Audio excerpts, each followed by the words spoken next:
You think you know terrariums? You were born into terrariums. I lived through them, worked with them, learnt them. Let me tell you a thing or two about terrariums.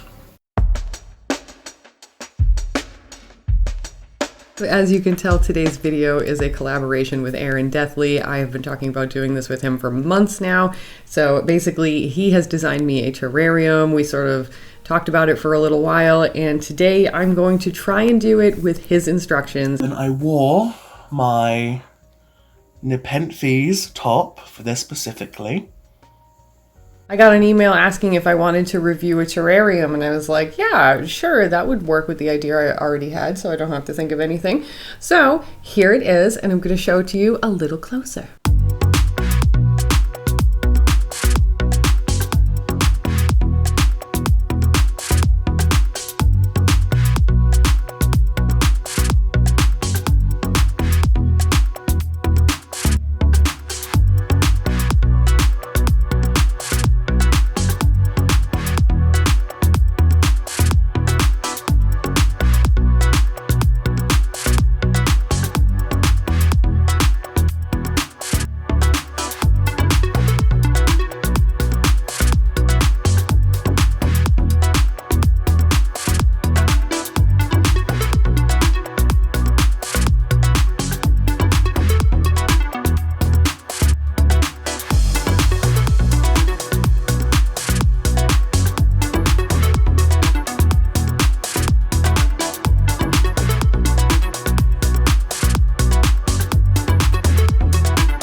So when I showed this to Aaron, he was like, that's the one, let's get some carnivorous plants, let's build this thing. And he also has this exact same terrarium. So he was able to give me some insight, having owned it for quite a while, on where its weaknesses and strengths are and how we could do this and make something that will hopefully last. Now, while I did not pay for the terrarium, I did have to buy a whole bunch of stuff for this project, and that's why it took me so long to do this, because I had to keep waiting for things to come in the mail.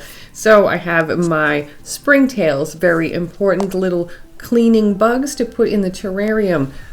I have sand, which I was told is very important. I have what I think is just peat moss and perlite, but who knows? We'll find out if the plants die. Yeah. I got tools that are probably not even necessary, but they make me feel very professional. And I have some stones over here that I have previously cleaned and stored for terrarium purposes.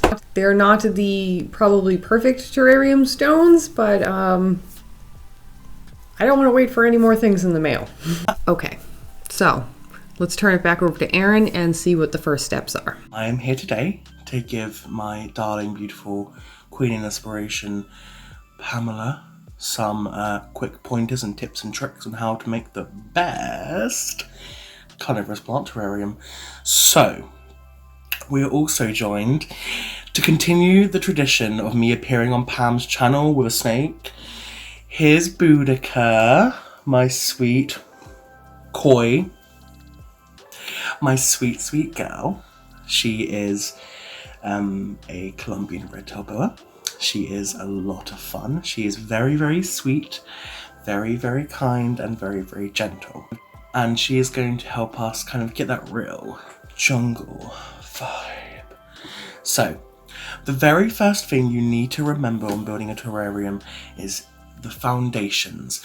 In a house, it's cement and those big rod pipes that you just keep thinking about for nation, people falling and dying on them and stuff. In terrariums, it's a really good drainage layer. Now, carnivorous plants are pretty easygoing because they like their substrate to remain fairly moist. If you use a light layer of sand, maybe 1/2 centimeter or so of sand, you would really get away with a good drainage layer. Plus, the terrarium you're using, from experience, is absolutely not watertight. And when you water a little bit too much, you'll know, because it will just it'll just come out the bottom. The gaps in the bottom. Okay, 1/2 centimeter of sand. What is that in American?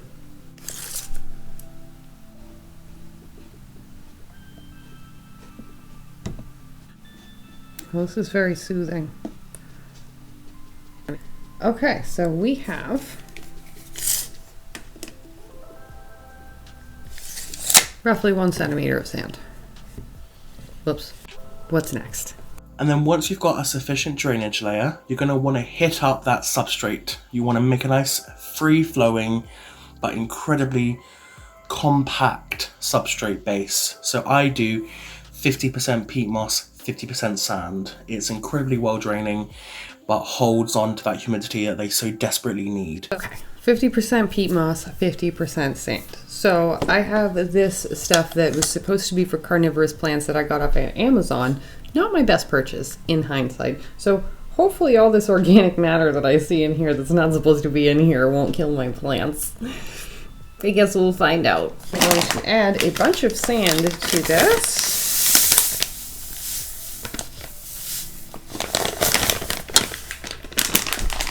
And we'll see how it goes. So here's what it's looking like right now. How's that ASMR for you?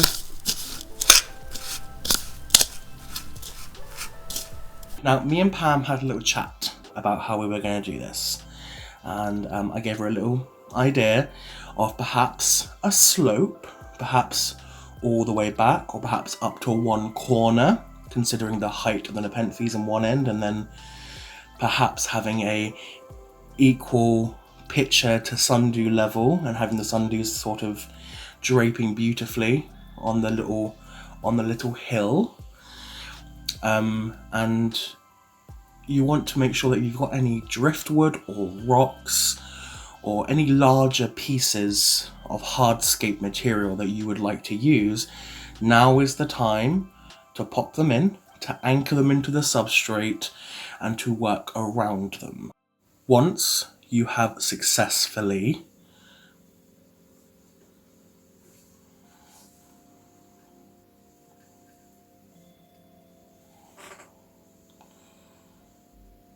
Where are you going? Once you have successfully finished scaping your initial terrarium design, you're going to want to wash the previous soil off of the roots of your plants.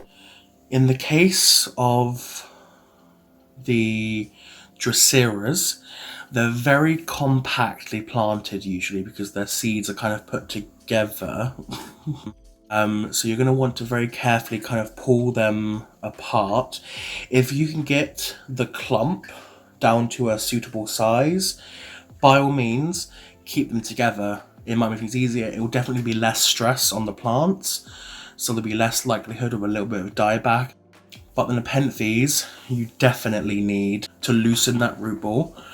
Not totally, loosen it gently, and then wrap it in sphagnum, a small ball of sphagnum around those roots, and then plant it into your chosen area once forming a well.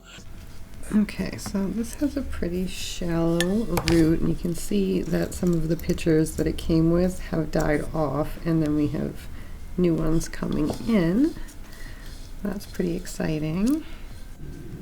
Okay, so we're going to wrap this around the root ball. Try not to crush these new pitchers that have grown in. Okay, there.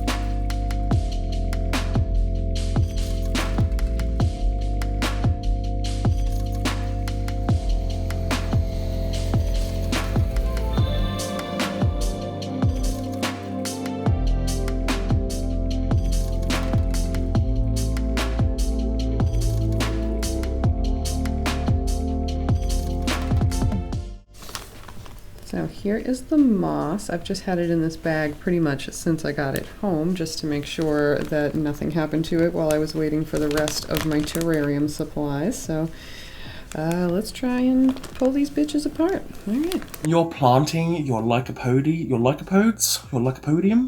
Lycopodium? Because they're not true mosses, they're river mosses. The Selaginella.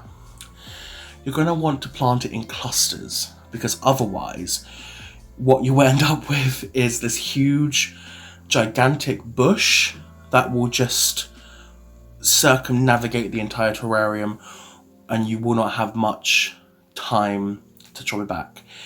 If you take small clumps and plant them as sort of like mini plugs, tiny little plugs around the terrarium, they will slowly carpet out and form a beautiful carpet of plants. We're gonna have plenty of moss for other terrariums, so I think I might be making another one probably later. So here is the, let's see, pincushion spike moss. This is a Selaginella kraussiana brownie eye. I see that there is slow release fertilizer in here, so I'm gonna try really hard to get all this dirt off, because carnivorous plants do not need any nutrients from their soil. They get it all from the sun and the bugs that they eat.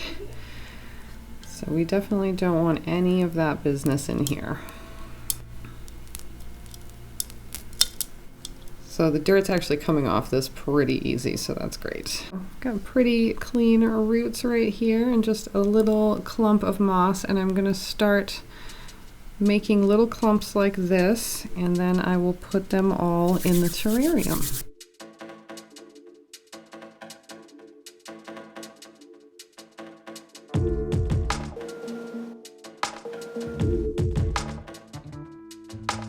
And here is some Scotch moss, which is a Sagina subulata, aurea.